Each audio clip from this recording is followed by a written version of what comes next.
kita melihat bahwa ada potensi manfaat ya yang sangat besar ya dari penerapan telemedicine dan telehealth.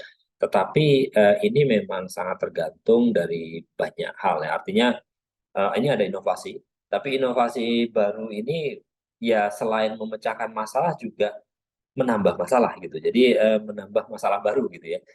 Mungkin memecahkan masalah yang kaitannya dengan aksesibilitas ya. Tapi ada masalah lain gitu. Karena penerapan inovasi digital di satu organisasi atau di satu mungkin let's say ini puskesmas atau mungkin rumah sakit ini sangat sangat tidak hanya berkaitan dengan teknologinya gitu. Jadi di situ ada isu yang kaitannya dengan apakah organisasi ini mendukung untuk pelayanan itu, ya. Apakah infrastrukturnya itu tersedia cukup atau tidak gitu. Ya tadi yang di Papua tadi, wah internetnya ada tapi bandwidth-nya kurang ternyata. Apalagi kalau sekarang inovasi digital yang dipakai di di Kemenkes, ada di fasilitas kesehatan, ada di layanan primer, ada di beberapa tempat itu berbeda-beda gitu. Artinya kita membutuhkan pendekatan interoperabilitas data agar orang tidak melakukan duplikasi kerja atau inovasi digital itu dipakai lebih efisien lagi, lebih efektif sehingga tidak membebani kerja dalam rangka untuk melakukan input data yang berulang.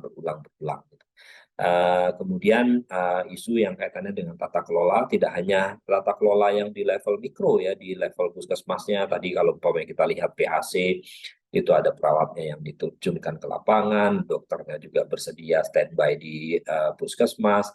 Tidak hanya itu tata kelolanya di level mikro, tetapi juga bagaimana tata kelola yang di level makro, bagaimana dukungan Kementerian Kesehatan umpamanya, atau bagaimana dukungan Dinas Kesehatan. Apakah Dinas Kesehatan itu melakukan monitoring terhadap itu? Apakah mengalokasikan sumber daya untuk mendukung pelayanan itu agar berjalan lebih optimal atau berjalan secara sustain dan seterusnya. Karena kalau kita lihat alat-alat portable tadi yang terutama yang untuk pemeriksaan gula darah dan seterusnya, kita kan butuh ini ya, butuh stripnya ya, dan itu harus dibeli gitu. Strip itu harus dibeli dan tentunya harus ada dukungan leadership yang baik ya untuk bisa mengalokasikan sumber daya ya dalam rangka untuk menerjunkan orang atau mungkin membeli stripnya tadi untuk melakukan pelayanan sampai kemudian literasi digital dari tenaga kesehatannya, literasi digital dari kadernya dan bahkan pasiennya seberapa welcome ya pasien itu terhadap pemanfaatan teknologi digital di Posyandu atau Posbindu itu tadi sehingga mampu berkontribusi juga ya, artinya pelayanan itu dia bersedia untuk mendapatkan pelayanan seperti yang di awal tadi yang di Tanah Asi Framework itu juga masalahnya itu adalah tidak hanya ketersediaan layanannya ada atau tidak, tapi juga apakah pasien itu mau menerima layanan itu atau tidak. Ini juga penting untuk memastikan bahwa apa yang sudah diupayakan ini bisa dipakai secara continuous. Termasuk kemungkinan-kemungkinan tadi yang data analytics tadi ya, wah kita punya datanya banyak, terus kemudian bagaimana sih mengoptimalkan data-data ini supaya nanti bisa mendukung untuk continuity of patient care atau untuk tadi ada clinical decision support systems, ada algoritma yang kemudian ditanam, yang kemudian men-trigger pengambilan keputusan tertentu ya dalam hal ini apakah pasien ini dirujuk secara fisik atau cukup dengan telemedicine. Ini kan kemampuan analitik. Belum lagi kalau kita masalahnya juga tadi ya kalau kaitannya dengan interoperabilitas itu adanya fragmentasi inovasi digital. Kayak contoh umpamanya di tempat kita saja ini ada aplikasi A, aplikasi B, aplikasi C yang itu sebenarnya untuk melakukan pelayanan yang sama, tetapi tidak saling komunikasi. Dan ini contoh nyata mungkin kemarin kita melakukan penelitian yang kaitannya dengan pelayanan COVID-19 dalam rangka untuk deteksi kasus. Ternyata di puskesmas itu harus mengisi aplikasi yang disediakan oleh Kemenkes, mengisi aplikasi yang rekam medisnya sendiri, mengisi aplikasi yang disediakan oleh Dinas Kesehatan Kabupaten, dan mengisi aplikasi yang disediakan oleh Dinas Kesehatan Provinsi. Jadi ada 4 sistem informasi untuk mencatat kasus yang sama. Ya bayangkan kalau umpamanya Anda bekerja di Puskesmas, mencatat orang yang sama di 4 aplikasi yang berbeda, ya pasti akan marah gitu, pasti akan bosan. Nah, ini salah satu isunya adalah fragmentasi dari teknologi informasi dan komunikasi.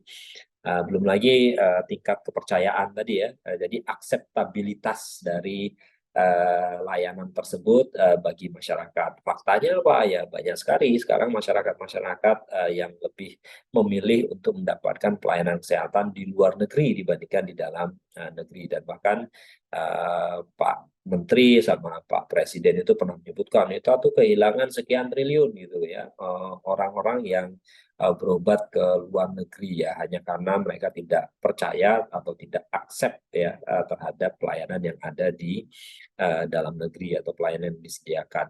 Kalau lebih spesifik lagi di rumah sakit umpamanya, ini apa ya, kalau diminta untuk melakukan memfasilitasi telemedicine di rumah sakit, ini juga berkaitan dengan kemampuan dari rumah sakit untuk menyediakan layanan itu. Di waktu COVID itu memang banyak ya, fasilitas pelayanan kesehatan itu menyediakan layanan telemedicine. Karena praktis ya pada saat COVID itu mobilitas terbatas. Padahal ada pasien-pasien yang harus terus ya continuous untuk mendapatkan pelayanan. Jadi ini tantangan di saat itu, lalu kemudian banyak yang rumah sakit kemudian memfasilitasi itu melakukan telemedicine ya. Walaupun uh, ya tidak semua di rumah sakit bisa ya, karena tadi ya kemampuan dari sumber daya yang ada di rumah sakit itu untuk memfasilitasi itu terbatas. Ada rumah sakit yang punya tim IT yang baik, klinisinya juga antusias, lalu kemudian implementasi telemedicine di fasilitas kesehatan bisa berjalan dengan baik. Tapi ada yang mungkin ya klinisinya semangat, tapi tim IT-nya nggak mampu untuk memfasilitasi. Atau sebaliknya, tim IT-nya sangat semangat sekali memfasilitasi, tapi klinisinya, waduh saya sibuk sekali karena pasiennya terlalu banyak dan seterusnya. Jadi memang kendalanya berkaitan dengan apa ya, alokasi sumber daya dan penerimaan dari tenaga kesehatan dalam rangka untuk memberikan pelayanan yang berbasis telemedicine ya.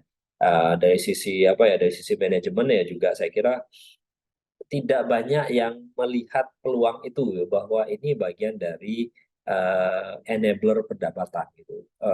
Wah, ini kalau saya kelola dengan baik, ini kalau saya kelola mungkin ini mendapatkan apa ya, apa ya, bukan bisnis tambahan ya, tapi bisnis model baru gitu ya di rumah sakit yang itu menjadi bagian dari revenue center ya. Kalau dulu di pas COVID mungkin ada beberapa rumah sakit yang cerita bahwa wah ini kita bisa survive, kita bisa mendapatkan penghasilan dari pelayanan itu yang diberikan, baik itu dokternya juga senang karena tidak harus kontak langsung dengan pasien ya, karena takut terpapar oleh COVID.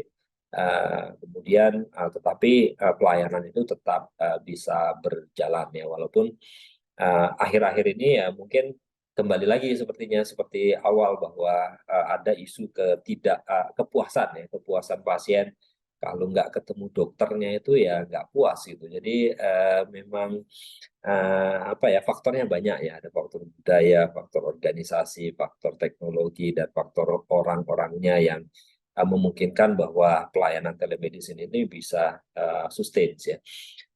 Beberapa ada kekhawatiran yang implikasi etik ya dalam pelayanan medis, karena mungkin ya pasiennya nggak ketemu langsung gitu. Jadi tidak ada pemeriksaan fisik gitu. Di anamnesis mungkin bisa, tapi pemeriksaan fisik tidak.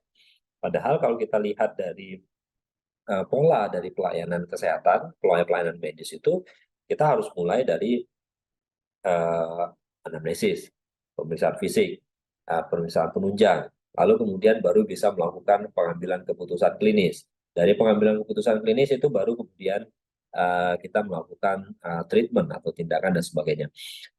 Nah, di sini ada satu fase yang dilewati yaitu pemeriksaan fisik. Ini apa ya? akan merusak hubungan pasien sama dokter atau tidak, karena pelayanan medis itu berbasis pada hubungan antara pasien dengan dokternya secara baik gitu ya. Di situ ada komitmen ya untuk sama-sama yang pasiennya itu juga menceritakan yang sebenarnya dan selengkapnya, sedangkan dokter itu juga memberikan pelayanan dengan yang sebaik-baik ilmu yang dia pernah dapatkan. Jadi ini hubungan pasien dokternya jadi agak berkurang ya dengan adanya telemedicine, karena tidak ada step pemeriksaan fisik yang dilakukan ya untuk pelayanan telemedicine.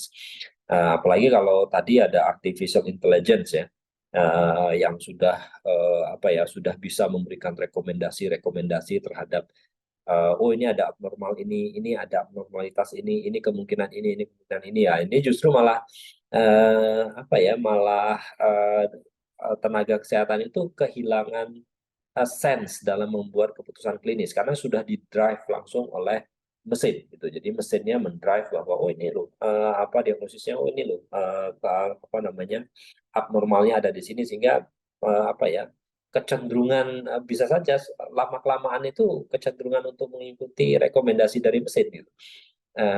Dan pada akhirnya juga kehilangan sense tadi gitu untuk apalagi kalau mesinnya itu memaksa ya, memaksa bahwa maaf dok ini apa namanya ada warning alert gitu, ini kontraindikasi dan sebagainya, ini sehingga justru malah mendrive pengambilan keputusan klinis ya. Ini beberapa implikasi-implikasi penggunaan teknologi inovasi dan komunikasi.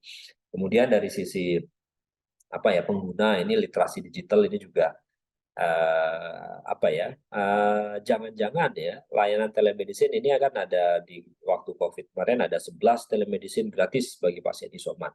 Lalu pertanyaannya, siapa yang memanfaatkan layanan ini? Jangan-jangan yang memanfaatkan ini adalah orang-orang yang satu well literate ya, punya smartphone gitu ya, bisa menginstal aplikasi, bisa mengoperasikan aplikasi gitu.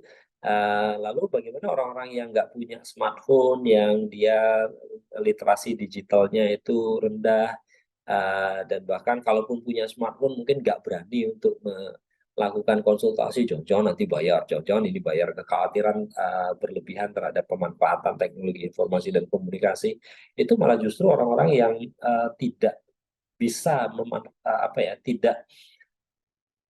tidak memperoleh manfaat dari telemedicine karena tidak pernah berinteraksi dengan telemedicine. Apalagi kalau di daerah-daerah yang infrastrukturnya terbatas dan seterusnya itu ya, tadi ada internetnya terbatas dan sebagainya, itu juga apa ya, justru malah tidak, yang harusnya tadinya telemedicine-nya supaya kita bisa meningkatkan akses pada area-area itu, malah justru nggak bisa mengakses sama sekali gitu. Dan itu dimanfaatkan oleh orang-orang yang memiliki infrastruktur sumber daya yang cukup untuk melakukan aksesibilitas terhadap layanan telemedicine itu. Malah justru kekhawatirannya itu adalah bahwa telemedicine itu malah menambah gap ya, aksesibilitas pelayanan kesehatan, bahwa yang mendapatkan pelayanan kesehatan itu hanya orang-orang yang mungkin yang well literate tadi, yang punya literasi digital yang cukup untuk mendapatkan layanan telemedicine, apalagi telemedicine-nya yang gratis seperti ini gitu. Nah, ini pun juga dibuktikan dengan beberapa penelitian. Saya kira ini juga penelitian kami tahun 2019, ada low utilization of telemedicine in the first years trials case in the province of West Papua. Jadi jumlah layanan telemedicine yang dilakukan di daerah-daerah yang rural itu ternyata memang lebih sedikit dibandingkan dengan daerah-daerah yang urban gitu, yang daerah perkotaan. Nah, artinya apa? Memang challenge-nya itu adalah idealnya kita ingin meningkatkan akses justru malah di daerah-daerah itu. Tetapi untuk meningkatkan akses di daerah itu butuh sumber daya lain. Nah, sehingga apa ya, tidak telemedicine itu tidak hanya sebatas pada teknologinya yang harus disediakan, tetapi juga sumber daya lain yang harus disediakan. Sebagai contoh tadi yang ada rekomendasi dari dokter spesialisnya untuk diberikan obat X gitu ya. Ternyata di puskesmas atau di layanan primer nggak punya obat X itu gitu. Terpaksa harus dirujuk juga secara fisik ke rumah sakit. Nah, ini kan sumber daya. sumber daya lain yang dibutuhkan dalam rangka untuk pelayanan telemedicine. Jadi tidak hanya semata-mata untuk telekonsultasi, ini, tapi juga sumber daya apa yang harus kita siapkan dalam rangka untuk meningkatkan utilisasi dari telemedicine yang seperti yang tadi di awal ya, ada Tanah Asih Framework untuk menutup gap tadi ya, gap atau celah dari pelayanan kesehatan yang bermasalah tadi itu. Nah, sehingga ini untuk take home message saja, dan mungkin bisa dijawab masing-masing. Apakah benar bahwa telehealth dan telemedicine itu dapat meningkatkan, dapat apa ya, memperbaiki sistem kesehatan di Indonesia? Jika iya, itu mengapa gitu ya? Apa yang iya? Jika tidak, itu apa yang tidak gitu? Apa yang belum memungkinkan dari pelayanan telemedicine di Indonesia tersebut?